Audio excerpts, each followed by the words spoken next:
ଏଇଠି ଅପା। ହଁ ଲୋ ଗୁଡୁ ସକାଳ। ହଁ ଲୋ ଗୁଡୁ ସକାଳ। ଆଉ ତମର ଆଇଲା ଏଇଠି କଣ ବା? ସୁଭଦ୍ରା ତୃତୀୟ କିସ୍ତି? ସୁଭଦ୍ରା ତୃତୀୟ କିସ୍ତି? ଆମ ସୋନି ପାମେଲି କୁନ୍ତି ତାମାନଙ୍କର ଆଇଲାଣି ବା। ସୁଭଦ୍ରା ମୁଁ ସବୁରା ମୂଳରୁ ଆପେ ଲାଇ କରିନିଲୋ। ମୋ ଗେରସ୍ତର ଯେତେ ଧନ 21 ପିଢି ଯାଇ ଖାଇବି ଶୋଇବି କିଛି କରିବିନି ସେମିତି ପଳେଇଯିବ। କଣ ହବ ଆମର କିଛି ତ ଆମ ସୁଭଦ୍ରା ପଇସା କିଛି ଦରକାର ନାହିଁ। ଅପା ଗୋଟେ କଥା କହିବି ଖରାପ ଭାବିବନି ନା। କଣ କହୁନୁ? ଯେତେକ ଫୁଟାଣିଆ ହେଇକିନା ମରିଥିଲେ ତମେ ସେଇ ଦିନ ଜନ୍ମ ହେଇଥିଲ।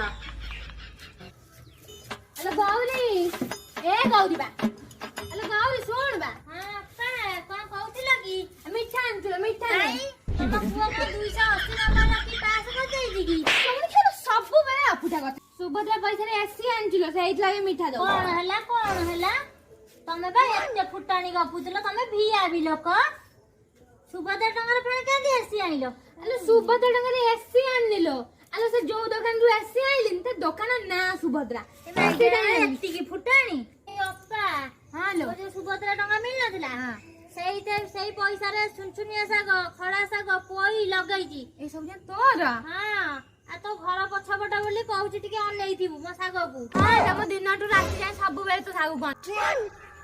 ଏଇ ଏ ଫୁଟାଣିଆ ମାଇକିନିଆ ମୁଁ ଜାଣିଥିଲି ତୁ ଗୋଟେ ଫୁଟାଣିଆ ମାଇକିନା ଚୋରଣୀ ମାଇକିନା ବୋଲି ଆଜି ଜାଣିଲି। ଜାଣିଲୁ ତ ଜାଣିଥିଲୁ ମାତ୍ର ଖାଇବା।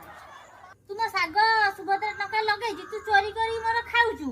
ଆଲୋ ଖାଇବି କାହିଁବା ବାବୁଙ୍କର ଟିକେ କାମ କଣ ହେଇଯାଇଛି ସେ ତୁ ଚୋରଣୀ ତୋ ଘଉଟା ଚୋରଣୀ ତୋ ବଂଶ ଚୋରଣୀ। ମୁଁ କହିଥିଲି କାଇଁ କହିଲୁ ଲୋକ ଏଇଥିପାଇଁ ଶୋଧୁଛନ୍ତି। ମୁଁ କହୁଛି କାହିଁ ଶୋଧୁଛନ୍ତି? ଦେଖୁଛୁ